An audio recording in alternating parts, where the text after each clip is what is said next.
Muy buenas noches para todos. En la noche de hoy vamos a empezar con una invitada. Tenemos como invitada a la doctora Luz Nelly Tobar Bonilla. La doctora Luz Nelly Tobar Bonilla en la noche de hoy nos va a hablar de infecciones y alergias del tracto respiratorio y el uso de corticoides.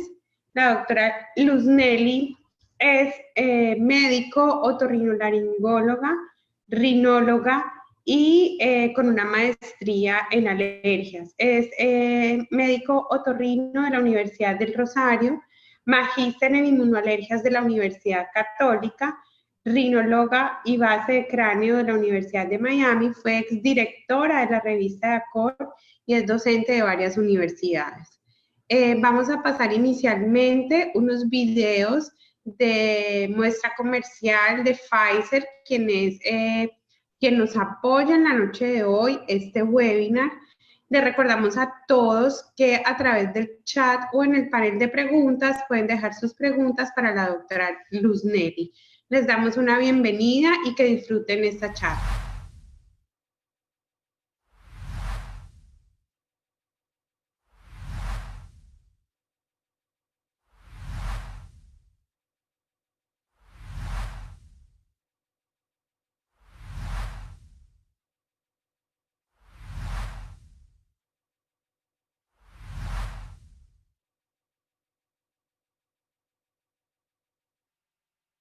Hoy es un día hermoso para salir a jugar. El sol brilla, los pájaros cantan y Camila, Juan y Andrés están felices de poder compartir juntos su juego favorito, jugar a la pelota.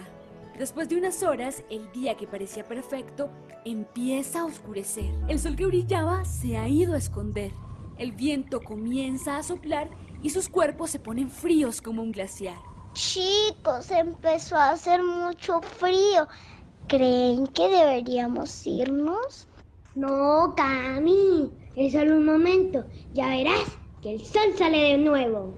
Pero contrario a lo que creía Juan, las gotas de lluvia los empezaron a mojar. No tuvieron más remedio que su juego acabar. El doctor desde su ventana ve cómo el clima se convierte en una alarma. Espera que los niños se estén cuidando y que sigan sus consejos para mantener a los virus y bacterias bien lejos. Al llegar la noche es hora de dormir y los niños desde sus camas mal se empiezan a sentir.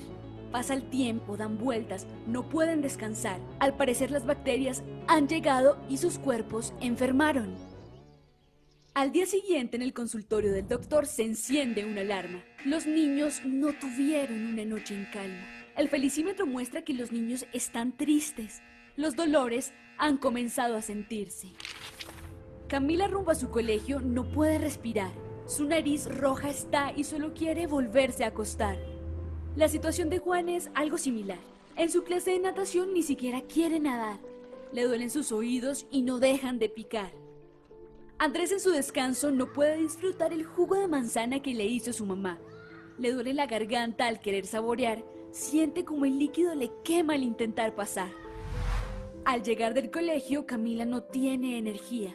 Su mamá nota un color rojo en sus mejillas. Sin dudar, la mamá a la temperatura decide tomar y observa cómo su hija con fiebre está. El padre de Camila, preocupado, decide al doctor llamar, pues sabe que las bacterias a su hija pueden empeorar. ¿Aló, doctor? Cuénteme, señor, ¿qué pasa? Lo noto preocupado. ¿Está todo bien? No, doctor. Camila está enferma. Desde la noche no pudo dormir. Siente congestión nasal. Tiene mucha mucosidad y hasta fiebre empezó a presentar. ¿Qué puedo hacer? No se preocupe, señor. Tengo una medicina que le hará sentir mucho mejor. Espérame, voy de camino. Hay otros niños que también están mal. El clima los hizo enfermar. El doctor no tardó mucho en llegar a la casa de Camila y cuando la vio, se dio cuenta de que su situación en verdad era mala. Los padres de la niña se asombraron al ver que quien había llegado no era quien imaginaron. En su puerta estaba un hombre que parecía un superhéroe. Era el Capitán Azul, quien a los virus y bacterias destruiría con sus poderes. El Capitán Azul examinó a Camila. Notó que las bacterias la habían afectado y esa era la razón de su estado. Con el chequeo, la mejor decisión era un jarabe recetar para que la niña pronto se pudiera mejorar. Le dieron la medicina y la niña quedó sorprendida porque no tenía un mal sabor y sin saberlo dentro de ella, una lucha comenzó. Los virus y bacterias entraron en combate. El Capitán Azul los extinguió con su láser. Pasaron 2 días y Camila mejoró. Sus padres decidieron llevarla al doctor a hacerse una revisión. Al llegar notaron que el Capitán Azul no se encontraba. ¿Habría sido magia? ¿Un cuento de hadas? Un doctor los atendía con mucha alegría al ver a la niña sana gracias a la medicina. Camila, veo que ya estás mejor. Tus amigos tomaron la medicina que el Capitán Azul les dio. Quiero contarte un secreto. Tomar las medicinas que necesitas por el tiempo adecuado fortalece tu sistema inmune y puede ayudarte con las defensas que son las encargadas de protegerte si cualquier enemigo o bacteria quiere entrar a tu cuerpo. Sí, doctor. Y no sabía mal. Después del control médico, Camila tenía emoción. Podría volver a jugar con sus amigos sin ninguna preocupación. El día de nuevo estaba soleado y entre juegos los niños sanos disfrutaron.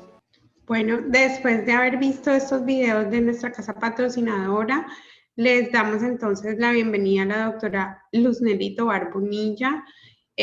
Doctora Luznelly, bienvenida a nuestra Regional Bolívar. Le agradecemos mucho el apoyo a nuestros webinars y educación continua. Pues en este momento entonces la dejo con el auditorio para escuchar su charla. Buenas noches, muchas gracias a la Sociedad Colombiana de Pediatría y a FAICE por la invitación.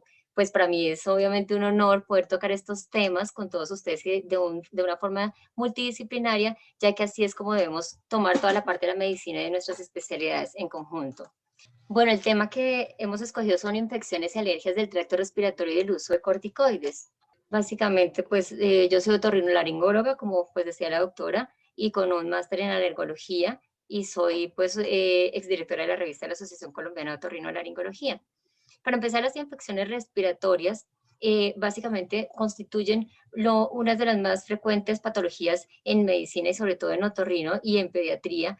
Los niños pueden presentar más o menos entre 6 y 8 infecciones respiratorias al año, sobre todo que ocurren en un periodo de la lactancia, ¿cierto? Hasta pues obviamente los adultos. En los menores de 2 años estas infecciones son más frecuentes que se compliquen y que logren una hospitalización más rápida que incluso en los más grandecitos. Los virus son definitivamente los más frecuentes en las infecciones respiratorias, especialmente los sincitiales, los rinovirus, el parainfluenza, y hoy en día se han visto muchísimas variedades como lo son el bocavirus, el metaneumovirus y como el coronavirus actualmente. Aquí simplemente es un cuadrito en donde nos muestra obviamente diferentes tipos de virus que se están presentando actualmente y que están muy relacionados con las estaciones, tanto pues, bueno, en Colombia no tanto, pero en Estados Unidos y en otros países se ve, pero acá obviamente con las épocas de invierno y de verano. Acá vemos los 2 tipos de virus que hoy en día se están presentando y que tienen gran importancia. La parte de infección de vías respiratorias altas que manejamos los otorrinos, pues básicamente son las que van obviamente con la parte nasal, con la parte oral y la parte de laringe. Vemos que se presentan la mayoría con rinorrea, pero no hay tos y sibilancias, que básicamente son las diferencias con la parte de vías respiratorias bajas. Es más, los episodios son más o menos el 80% en los picos epidémicos y más o menos el 5% pues obviamente con respecto a las infecciones respiratorias bajas. Empezamos entonces por la faringoamigdalitis. Entonces la faringoamigdalitis es de etiología vírica en un porcentaje muy alto, es bacteriana y dada por estreptococo betamolítico del grupo A, Mycoplasma pneumoniae, Haemophilus influenzae y Staphylococcus aureus, que son los más frecuentes. Acá vemos obviamente una hipertrofia de amígdalas grado 3-4, en donde vemos un edema, no solamente la infección, sino el edema, la inflamación, y obviamente ese paciente está con muchísimo dolor. Entonces, son cosas que debemos tener como gran importancia los síntomas de los pacientes. Voy a dar básicamente varias patologías para poder resumir al final, porque pues el tema es tratar de mirar no solamente el tratamiento hacia el antibiótico, sino dirigido hacia otras cosas que podemos tener, como son los corticoides. Entonces vamos a mirar la laringitis y el croup, por ejemplo, son otro tipo de infección e inflamación en donde la obstrucción de la vía aérea superior está acompañada por estridor, conos y sin fiebre. El parainfluenza es uno de los virus más frecuentemente encontrados, y se da más o menos en niños entre 2 a 5 años. El parainfluenza de tipo 2 es numéricamente menos importante, pero también clínicamente está como presentándose. La epiglotitis y la supraglotitis, todos sabemos que es un trastorno inflamatorio muy, muy, muy importante y que puede ser potencialmente mortal. Aparece el proceso secundario, un hemófilus influenza tipo B, y es pues obviamente una enfermedad que puede llegar a matar a un niño y que tenemos que correr en el tratamiento. En los adultos es diferente pues la presentación del germen, es más frecuentemente por Streptococcus pneumoniae y los estreptococos A, B y C y Staphylococcus aureus. Puede ser por una lesión, simplemente llegan pacientes en donde le dan un golpe directo y puede llegar a causarse una inflamación directa sobre la laringe, también por químicos, por cuerpos extraños, en fumadores, quienes consumen drogas como el crack. ¿Qué factores de riesgo hay en esto? La inmunosupresión, el hecho de que sean hombres, no contar con vacunas adecuadas pues por la vulnerabilidad con el hemófilos influenza. Estas son simplemente unas foticos de diferentes situaciones, de esto ya digamos que no son como tal la inflamación, pero otras situaciones en donde podemos tener también uso de corticoides, ¿cierto? Acá vemos estenosis subglóticas, estenosis traqueales, ¿verdad? Acá hay inflamación a nivel pues laringio, acá es una inflamación de los pliegues vocales, y que también pues obviamente son parte de esto. Esta ya es digamos que una supraglottoplastia en pacientes que ya pues entran o con diferentes patologías, sea una epiglotitis muy muy severa en una urgencia o ya en una laringomalacia como en este caso, que son digamos extremos que no son digamos tratamiento inicial, pero pues quiero mostrarles digamos que extremos para poder evitar esto y llegar primero hacia un tratamiento inicial. Otras infecciones que podemos ver son la otitis media, la nasofaringitis, la hialoadenitis, la adenoiditis, las granulomatosis y las infecciones a nivel de cavidad oral y de cuello. Acá vemos un ejemplo de una otitis en donde vemos una membrana timpánica totalmente opaca, con un líquido en su interior abombada, y acá vemos la colocación de un tubito de ventilación. Este es un video simplemente para mostrar cómo una membrana timpánica, ¿cierto? Con una otitis, simplemente viéndola o haciendo una otoscopia se puede diagnosticar ya la infección. No es necesario hacer ningún tipo de examen, sino solamente la vista. Y pues en este caso vemos cómo se hace una incisión a nivel del cuadrante inferior y pues vemos la cantidad de líquido. Entonces la idea es que si el paciente se maneja a tiempo, pues no requiere a una cirugía, sino que pues podemos detenerla si se da un manejo de su inflamación y de su infección. Acá ya con la colocación del tubito de ventilación, ya al final de la cirugía, que lo que permite es una buena ventilación entre la membrana timpánica y pues obviamente el conducto auditivo externo.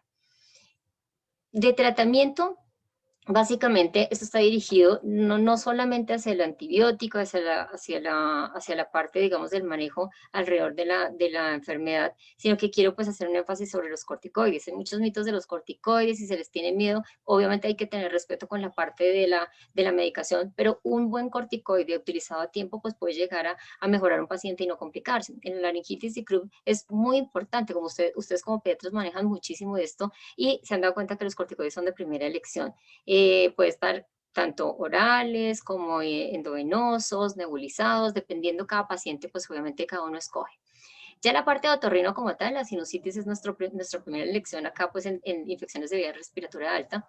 La sinusitis es una inflamación de toda la parte de la mucosa nasal y se caracteriza por bloqueo nasal, congestión, rinorrea y escurrimiento posterior. Básicamente tenemos la aguda y la crónica, ¿cierto? Que es dependiendo de la duración, si es menor a 4 semanas o mayor a 4 semanas y dependiendo pues la sintomatología. Hoy en día la clasificación de la sinusitis, perdón, ha sido muy estudiada y las últimas guías del 2020 nos muestra que la rinosinusitis se puede clasificar en localizada, difusa, tipo 2, no tipo 2 y se está asociada a pólipos o no está asociada, si es unilateral o bilateral, y pues esto nos da obviamente unas nuevas clasificaciones. Además, estamos usando unos términos de genotipos, endotipos y fenotipos, que se basa básicamente en pues la genotipos sobre genes, que hay muchísimos en realidad. Los endotipos básicamente son unas clasificaciones que nos miran mucho hacia la parte fisiológica y de la patología, y el fenotipo, que es básicamente lo que nos va a mostrar, digamos que las clasificaciones grandes. Ya vamos para allá. Entonces, para poder hacer estas clasificaciones necesitamos recordar toda la parte de cómo llega la respuesta inmune. Entonces, cuando nosotros tenemos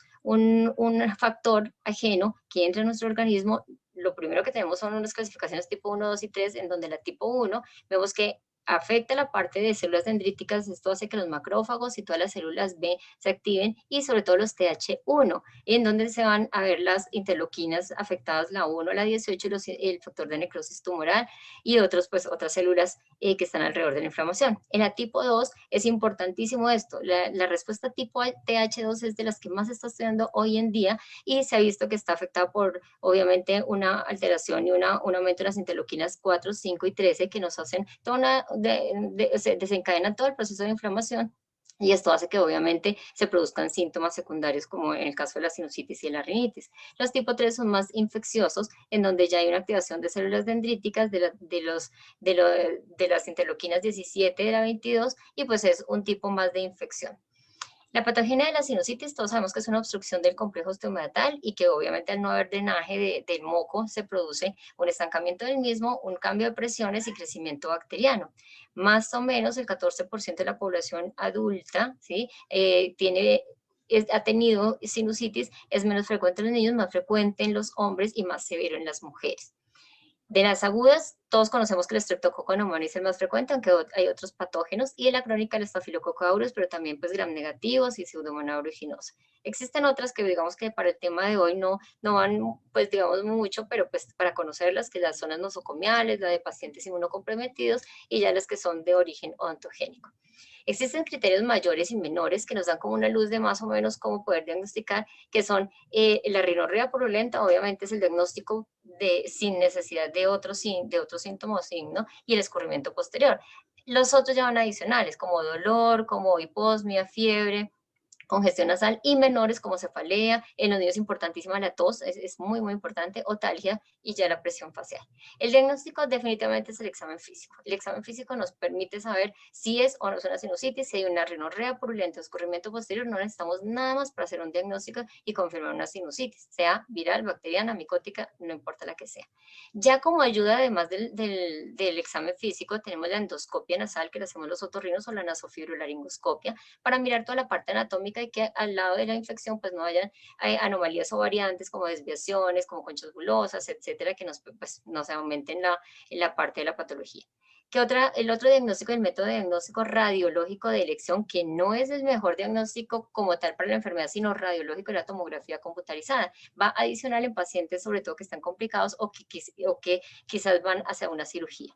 Acá vemos una tomografía en donde vemos una ocupación por material de tejidos blandos a nivel maxilar, a nivel de fosas nasales, una hipertrofia de cornetes. La resonancia básicamente no se necesita para un diagnóstico de una sinusitis. Acá vemos en los dos lados un proceso inflamatorio con un material de condensidad de tejidos blandos. Básicamente el tratamiento de la sinusitis es sintomático, en donde tenemos que mirar precisamente qué síntomas tiene. Si tiene fiebre, pues vamos a mirar a bajar este síntoma. Se dan analgésicos, descongestionantes. Importante los corticoides, dependiendo en qué momento está la sinusitis. Pueden ser nasales, tópicos o ya sistémicos, tanto orales como endovenosos, dependiendo del momento. Obviamente la primera elección es el tratamiento antibiótico. Sabemos que la amoxicilina es la primera elección y posteriormente, si no hay una respuesta, se sigue con una ampicilina sulbactam o una amoxicilina clavulonato, cefalosporinas, dependiendo de lo que ya, digamos, la sintomatología y lo que vea cada uno con el paciente, porque esto es más personalizado, es una medicina de precisión hoy en día, más que una cosa grupal o generalizada, aunque tenemos conceptos básicos que pues todos conocemos. Básicamente en los niños, entre 80 y 90 miligramos por día, y ya pues obviamente el resto, como la ampicilina sulbactam o los otros medicamentos, cuando ya no funciona, que hoy en día casi que a nosotros como especialistas, tanto pediatría, neumología, otorrinos, nos llegan ya con un antibiótico previo por medicina general. Entonces, casi que nuestra primera elección va a ser ampicilina sulbactam o amoxicilina clavulonato. Es decir, algunos de los antibióticos que manejan a nivel de la síntesis de pared celular, pero pues también podemos tener macrólidos, podemos tener pues otro tipo de manejo, y sumado a eso podemos usar corticoides, ¿cierto? O sea, al lado obviamente del antibiótico y otro tipo de manejo, que ya pues más adelante miramos este tema. El tratamiento quirúrgico, ¿cuándo se deja? Cuando hay complicaciones, cuando hay una rinosinusitis que es recurrente, o hay anormalidades anatómicas como conchas bulosas, desviaciones septales, hipertrofias de cornetes, o hay algún tipo de poliposis alrededor. Ese es un pólipo nasal, esa es una fosa nasal del lado derecho con el cornete, con el tabique, y acá hay un pólipo. El 97% definitivamente de los pacientes mejorarían con tratamiento médico si se hace a tiempo y si obviamente tenemos una precisión ante el diagnóstico. Antiguamente, antes de los antibióticos, la mortalidad era muy alta y las complicaciones hacia las meningitis, los abscesos cerebrales, pues eran más altos porque no existían ni los antibióticos ni los medicamentos que tenemos hoy en día. ¿Qué factores favorecen esas complicaciones? Pues que no sea una terapia suficiente antibiótica, la inmunosupresión, en los niños que haya un tejido adenoideo bastante grande, que haya una hipertrofia adenoidea obstruyendo pues un porcentaje de más de 70, 80, 90% de la vía aérea superior. Y obviamente cuando hay un retraso de la acción quirúrgica cuando está pues indicada. Las complicaciones pueden ser locales, adyacentes, orbitales, intracraneales. Acá pues dentro de las locales podemos ver mucoceles o mucopioceles. Acá vemos un ejemplo de unos pólipos. Acá es una cirugía donde hay una poliposis nasal. Acá hay ocupación tanto de la fosa nasal como de los maxilares. Ese es un pólipo nasal. Acá en la fosa nasal que está ocupando el 100%. Puede haber osteomielitis, tanto de los senos frontal, maxilar y esfenoidal. En los niños, obviamente, el esmoides es el más afectado. Y aquí vemos pues, las complicaciones orbitarias precisamente por su formación y neumatización, que el más afectado es el esmoides. Por tanto, las complicaciones orbitarias son las que más se presentan, sobre todo en menores de 6 años, que puede ser por extensión directa a través de suturas óseas abiertas o discencias congénitas o lesiones que se hacen por necrosis de esas paredes por algunas infecciones agudas o crónicas. Puede haber también una tromboflebitis retrógrada. Recuerden que hay válvulas de las venas que están ayudando, digamos, al paso de la sangre, pero si no, estas no sirven. Hay una infección retrógrada hacia el cerebro o hacia el ojo, hacia donde vaya, digamos, la comunicación, y esto también produce una infección. No necesariamente la tomografía o el paciente tiene que estar con una ocupación totalmente llena de los senos paranasales, porque no siempre es por paso directo del moco infectado, sino que puede ser simplemente por una válvula que por ahí pasan los gérmenes. Acá es un cuadrito para recordar esas complicaciones, que son las orbitarias, y pues ya siguen las endocraneales. Recordemos la escala o la clasificación de Chandler, en donde nos da obviamente la parte orbitaria, que primero una celulitis, pasa a una celulitis orbitaria, un absceso subperióstico, el absceso orbitario y la trombosis de seno cavernoso. Entonces acá vemos, por ejemplo, un paciente simplemente con un edema acá a nivel periorbitario, acá una celulitis ya periorbitaria que ya es un poco mayor, y obviamente vemos acá muy claramente pues la relación con la rinosinusitis. Es el mismo paciente con la tomografía que nos muestra un edema periorbitario con una ocupación acá de toda la fosa nasal y el seno maxilar y el complejo osteomeatal. Y pues esto obviamente llega a una complicación acá pues después de nuestro tratamiento. El absceso subperióstico, que básicamente es una colección que está localizada entre la periórbita y los senos paranasales, entre el periósteo y el hueso orbitario, ¿no? Hay un edema palpebral y puede haber obviamente la protrusión orbitaria, como en este caso, que se ve obviamente en la tomografía, toda el absceso.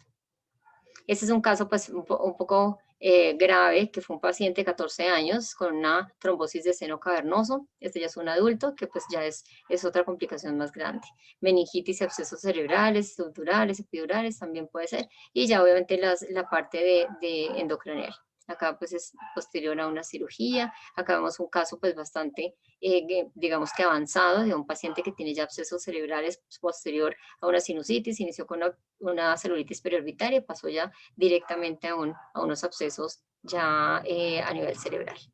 Acá vemos ocupaciones también por tipos de pólipos diferentes, de masas, que también pues, nos llevan a complicación, y que esto podría llegarse a mejorar si tenemos una medicina preventiva, un diagnóstico y tratamiento a tiempo para evitar estas complicaciones. Otra de nuestros grandes fuertes en otorrinos es la rinitis. Todos saben que la rinitis es un trastorno bastante se presenta en la población en un porcentaje muy alto, y es un trastorno heterogéneo donde hay síntomas de inflamación nasal, una obstrucción nasal, prurito nasal, estornudos y una rinorrea hialina. Aquí una rinitis nunca va a tener una rinorrea de color ni amarillo, verde, ni solamente es hialina, que es pues la diferencia con la sinusitis. Es la quinta causa más frecuente de enfermedad crónica y prevalece más en un 20-30% en adultos, pero el 40% en niños está presente. La mayoría se presenta antes de los 20 años y es muy importante porque en los niños hay un porcentaje asociado a asma y otro tipo de enfermedades. El impacto obviamente es en la calidad de vida, la parte escolar, laboral, económico, y pues como habíamos dicho, los síntomas son rinorrea, prurito, estornudos en salva o estornudos sencillos, obstrucción nasal, y pues la parte de la congestión. El diagnóstico, igualmente la historia clínica, es netamente clínico, ¿sí? Se basa obviamente en el examen físico y en la historia clínica. Ya tenemos adicionales los signos de Denny Morgan, puede haber una hipoplasia mediofacial, que ya son casi que cuando los pacientes llevan crónicamente la enfermedad, pues vamos a verlos casi que de entrada en el consultorio con ojeras, vamos a verlos con sus pliegues a nivel facial, el típico niño que se está rascando su nariz y que pues puede llegar a complicaciones como sinusitis y pólipos. Básicamente lo mismo, llegamos a esta fisiopatología que es muy importante, ¿cierto? La alergia no entra y lo primero que hace es la célula dendrítica actúa a nivel de las células B, y estas a su vez hacen que se produzca toda la cascada de la inflamación. A nivel de TH2 es la más importante y afecta a las interleuquinas 4 y 13 y se hace un aumento de la inmunoglobulina E y se produce a su vez una ruptura de todo lo que son macrófagos, salen la histamina, las prostaglandinas, los leucotrienos, todo lo que ya se acuerdan de la parte de respuestas tardías e inmediatas de la inflamación. Entonces acá está el dibujito para toda la parte TH2, que es lo que nos da la parte de la alergia. Recuerden que TH1, TH3, en este caso es una respuesta TH2 que se está manejando hoy en día para la parte del tratamiento. La rinitis, nuestra antigua clasificación era alérgica, no alérgica, persistente, intermitente, perdón, infecciosa cuando uno es alérgica y otras, que esa es la de la clasificación de área. Y de acuerdo a eso, pues según la cantidad de días o la cantidad, digamos, de síntomas a la semana, si es todos los días a toda hora o si solamente se presenta 1 o 2 veces por semana. Y obviamente todo lo que interfiera hacia la parte de calidad de vida es supremamente importante porque esto nos clasifica si es una rinitis leve o moderada o severa, dependiendo qué tanto nos va a afectar el diario vivir del paciente. Ya hoy en día, entonces, igual que la sinusitis, podemos tener fenotipos y endotipos, dependiendo para mirar una medicina individual y no poblacional. Es una medicina que es básicamente para mirar paciente por paciente qué información es muy individual, no como en común como antiguamente. Hay pacientes que están asociados con asma y esto nos puede dar unos fenotipos en donde podemos clasificar si son eosinofílicas, eosinofílicas y a su vez si son alérgicas, no alérgicas, o ya las no eosinofílicas, si son pansivino-granulomatóxicas o neutrofílicas o mixtas. La rinitis como tal entonces puede tener múltiples formas, no es que un paciente tenga una sola, hay un común, digamos, denominador, es que todas pueden tener de todas, pueden tener muchos fenotipos y endotipos. Dentro de los endotipos podemos tener la alérgica local, las NARES, las ocupacionales, las medicamentosas, pero pueden haber muchos factores y muchos endotipos en una sola rinitis. O sea, un paciente puede tener muchas, no una sola. Y a su vez, pues obviamente podemos ver que son sensibilizaciones e hipersensibilidad con respuestas de diferentes, no solamente tipo 1, 2, 3, sino cualquiera de las hipersensibilidades y de las respuestas inmunológicas. Acá entonces básicamente para mirar también la IgE, que es muy importante en nuestra respuesta alérgica dentro de la parte de la rinitis, la interleuquina 4 y la interleuquina 13, y básicamente las células TH2, que son las que más afectan aquí en este caso de la rinitis. Esto hace que obviamente las células mastocíticas y los basófilos hagan una ruptura, se produzcan las citoquinas, la histamina, y se produzcan ya los síntomas nasales y la producción de la IgE. Ya a nivel del sistema nervioso simpático y central, del sistema nervioso central, se va a mirar la parte simpática y parasimpática, que es lo que nos va a producir el prurito nasal, los estornudos y toda la parte de vasodilatación y de congestión nasal. La parte de la rinitis no solamente es aguda, sino crónica, en donde ya se hace como una unión de varias, digamos, no solamente de TH2, sino que también ya no se puede unir una parte infecciosa, en donde se uniría una TH2 con una TH1 y una TH3, así que lo que les decía, pueden haber muchas uniones de respuestas. Igualmente acá, como vemos en las presentaciones, que sea con asma, con pólipos, la que sea, puede haber diferentes tipos de endotipos y fenotipos, manejándose varias interleuquinas, no solo la 4 y la 13, sino la 5, ya que hay aumento de IgE, o hay eosinófilos, o hay neutrófilos en la parte de infecciones en la tipo 3, entonces van como mezcladas en estos tipos de asociaciones. Importantísima la rinitis y el asma, y eso fue lo que nos dio los endotipos, fenotipos y biomarcadores. ¿Qué son los biomarcadores? Básicamente son los exámenes que vamos a solicitar para poder mirar la rinitis, que es un biomarcador, la inmunoglobulina E, los eosinófilos, todo este tipo de biomarcadores que vamos a mirar, que son básicamente básicamente con lo que nos vamos a basar para el diagnóstico.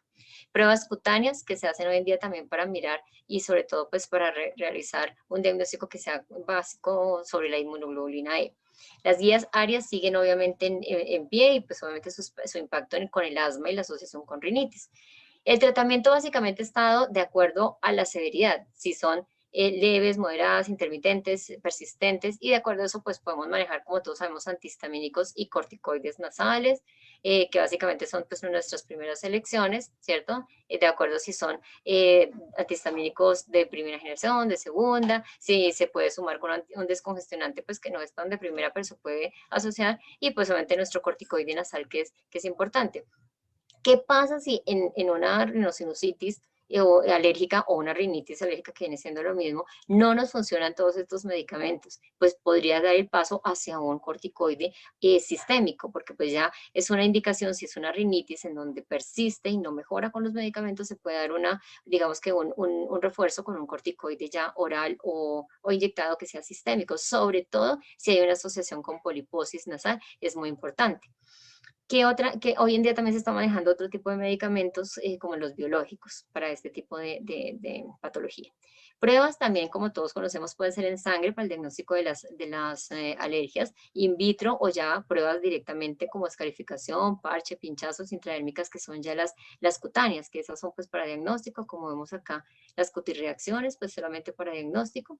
Y esto nos lleva pues obviamente a ir como clasificando hacia qué fenotipo o qué endotipo va.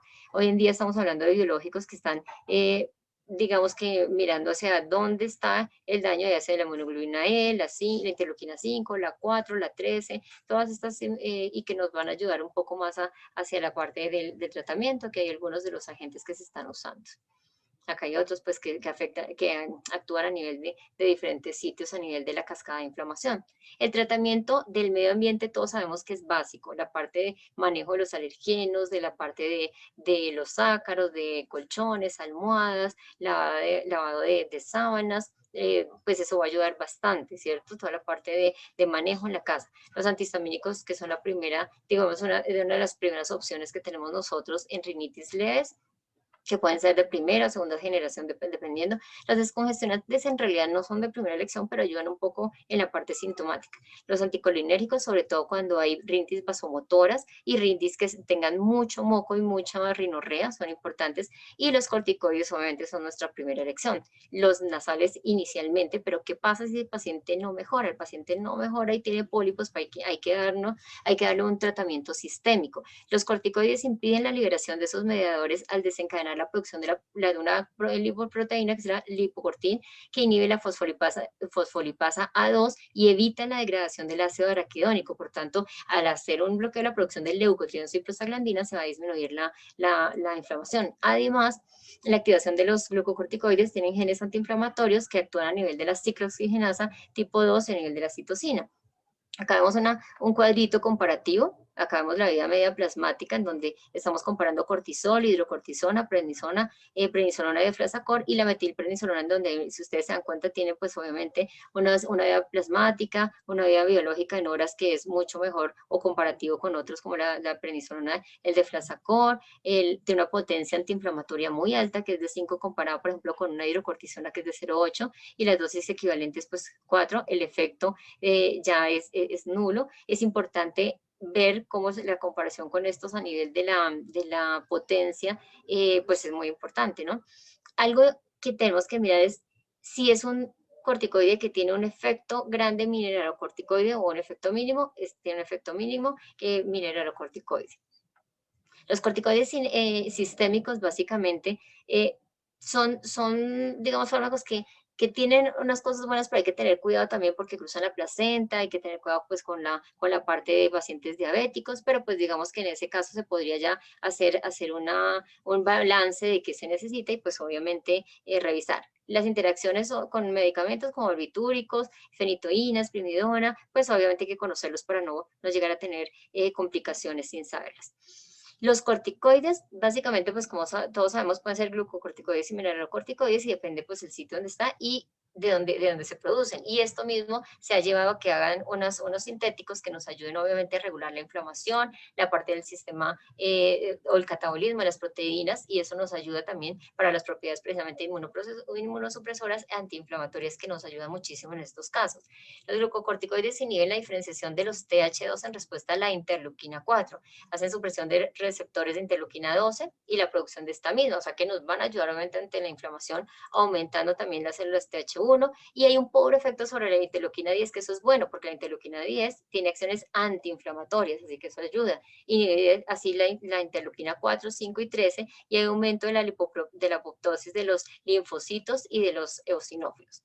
El aumento de la IgE pues es lo que sí hay que mirar, porque muchas veces este aumento no es comparativo con la mejoría del paciente. O sea, si uno mide una IgE y está alta después de dar corticoides, no quiere decir que el paciente no mejoró, es que simplemente se manejó con corticoides y pues hay que mirar la sintomatología, así que la IgE pues toca tener cuidado con las mediciones.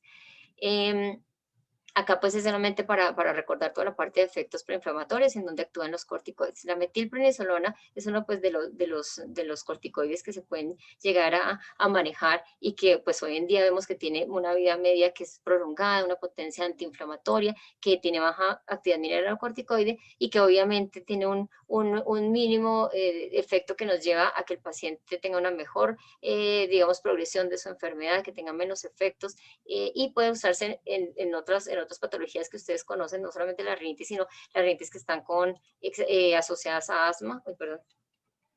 Los pacientes que tienen EPOC, bueno, no es tanto en los niños, pues sino nosotros lo vemos en los adultos, pacientes con rinosinusitis crónica, con una rinosinusitis alérgica que tiene obstrucción nasal severísima. Los pólipos nasales, para pólipos es excelente porque nos puede evitar una cirugía o nos puede ayudar a que estén menos inflamados y con menos sangrado durante la cirugía, con pacientes con urticarias idiopáticas o urticarias secundarias a medicamentos que le demos. Entonces, en conclusión, los corticoides son sumamente efectivos en controlar la inflamación de las enfermedades alérgicas. No son primera elección ni solos, pero son importantísimos para mejorar junto con un antibiótico, junto con un antihistamínico, si vemos que el paciente lo requiere. Los principales efectos son consecuencia de la supresión de la síntesis de citoquinas y las moléculas de adhesión de las células inflamatorias estructurales. Por tanto, va a bajar la inflamación de una forma muy potente, que esto nos ayuda bastante en las patologías que ya vimos. Y obviamente tiene un mecanismo a nivel de prostaglandinas, leucotrienos, de la lipocortina, de los beta-receptores, que los efectos nos van a durar entre 24 y 48 horas, y esto hace que estas drogas sean, digamos que uno de nuestros mejores aliados ante una inflamación o una infección del tracto respiratorio superior. Muchísimas gracias.